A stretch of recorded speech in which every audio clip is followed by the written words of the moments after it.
Takes the hair right off.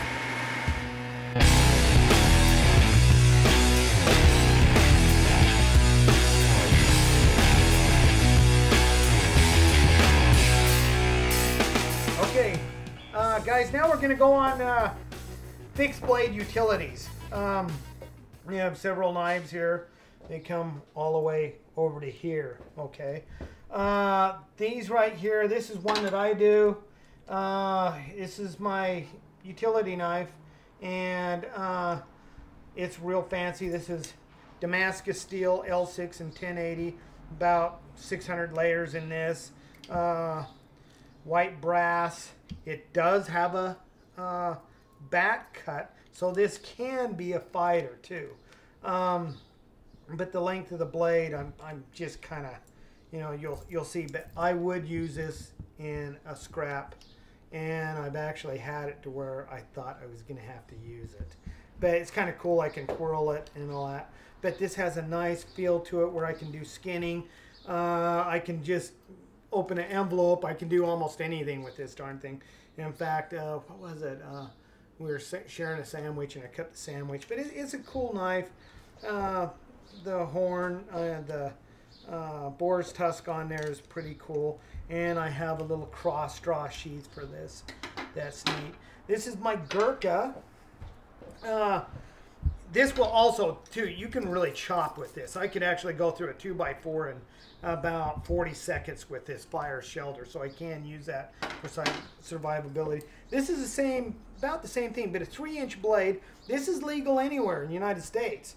3-inch blade, California, New York, all that other stuff. Yeah, so, but this, I call it my little giant.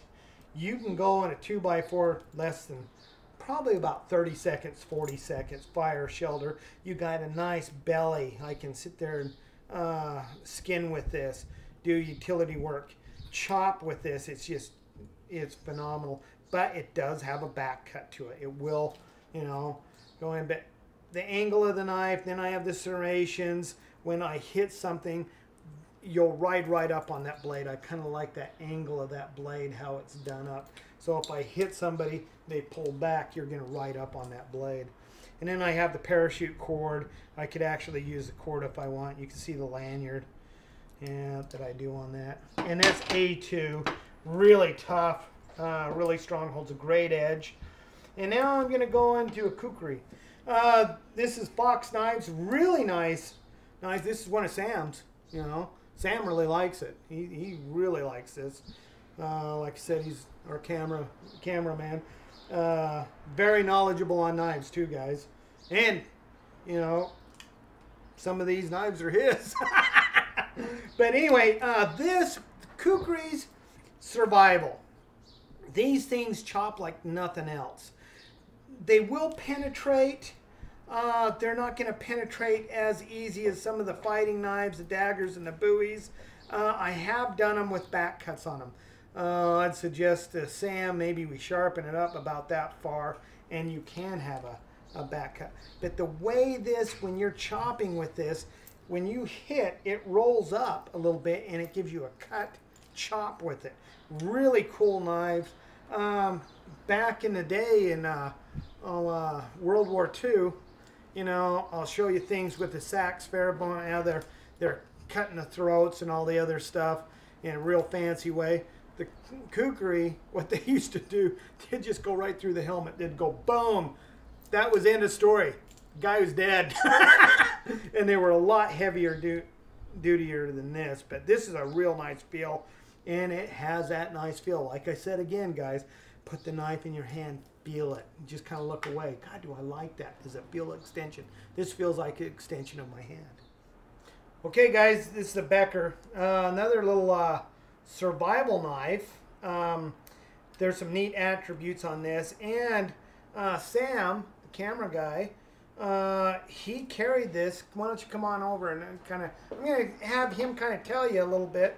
See, and everybody's different ideology, but tell them. Yeah, like you said, this has been kind of my go-to knife for years now. I mean, you can see if you tightened up on the blade that there's marks all over the coating, which kind of is a testament to its service. But You know, I've carried this knife through Costa Rica, through Nicaragua, through Kauai. It's been my, you know, carry knife. I've carried it through the southwestern deserts, and it's never ever let me down. And like you said, it's about the feel. I have big hands, and the contoured handle, I like it because it will lock your hand into it well. You can do all kinds of grips, and if you want extra power for chopping, it's only got a 7-inch blade, but you can lock your 2 fingers back here into the back of this grip, and all of a sudden you have the chopping, the arm of movement of a 10-inch blade. See, and that's what I've done in the military.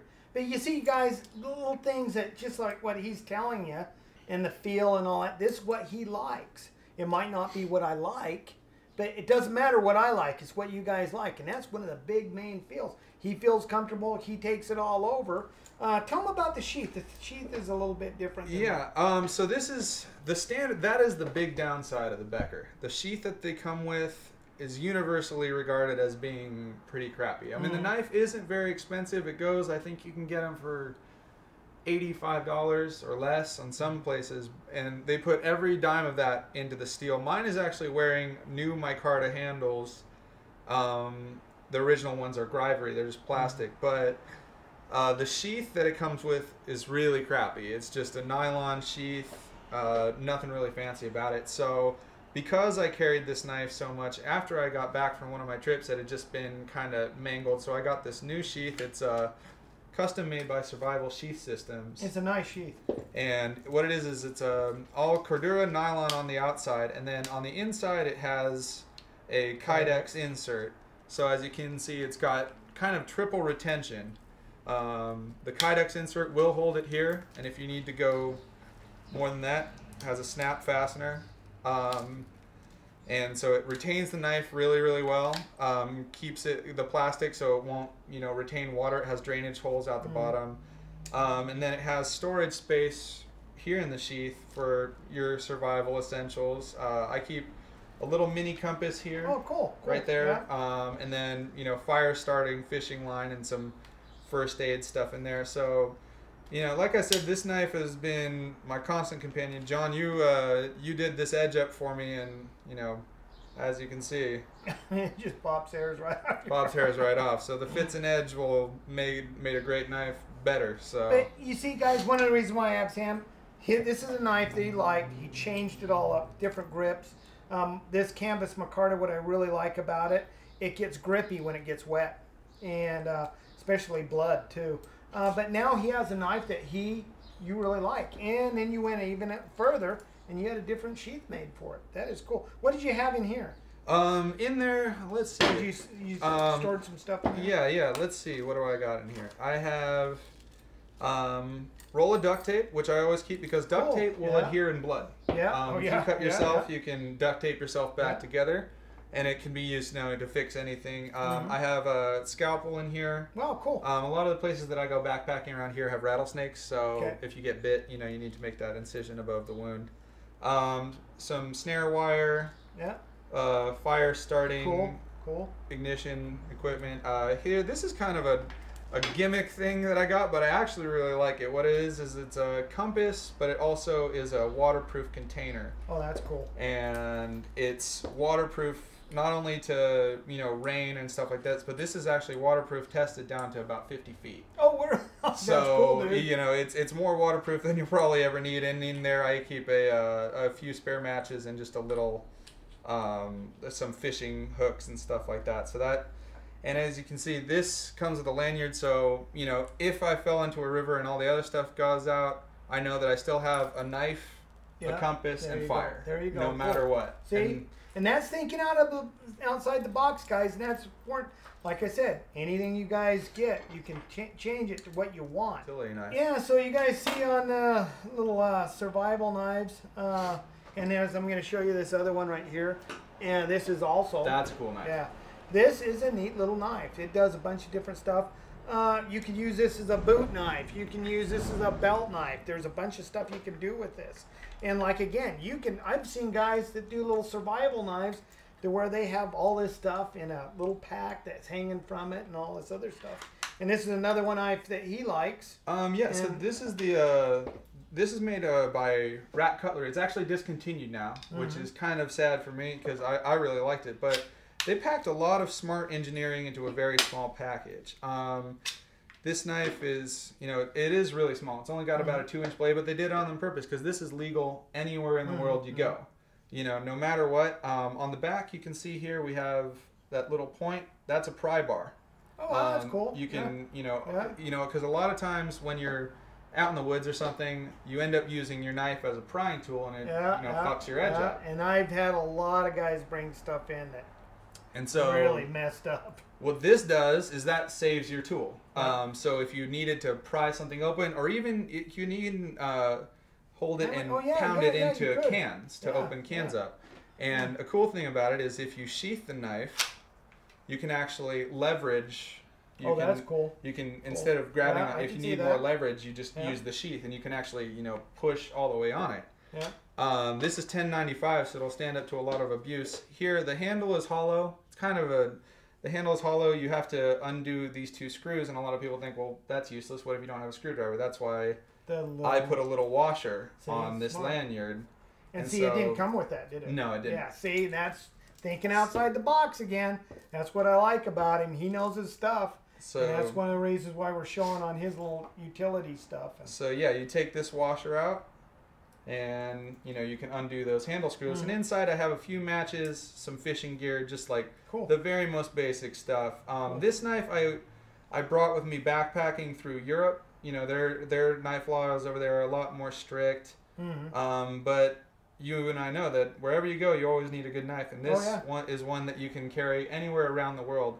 It has bottle opener in this notch on the back of it. Right here is a wire breaker. Okay. And these 3, it has 3 holes, 2 lanyard holds in the back and 1 in the front. You could actually lash it to a pole and use it as a spear.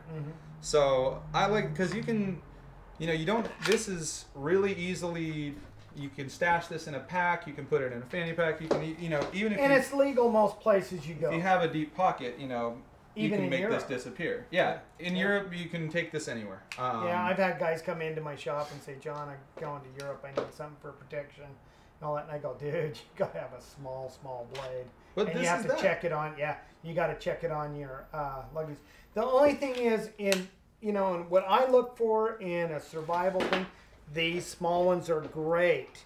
But if you're going into a real survival situation, and there's some of these survival shows out there that you see, and the guy's carrying a small knife, real small. He can't.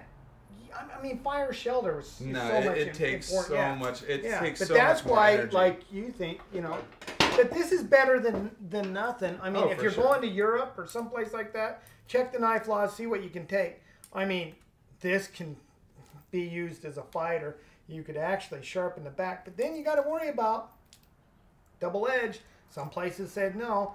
And then you always remember, if you ever get pulled over or anything, they said, what do you got that for? Well, God, I cut my apples with it. I do all sorts of utility stuff with it. You never say, yeah, I'm going to jack somebody up if they come after me. I mean, dude, you're asking for problems.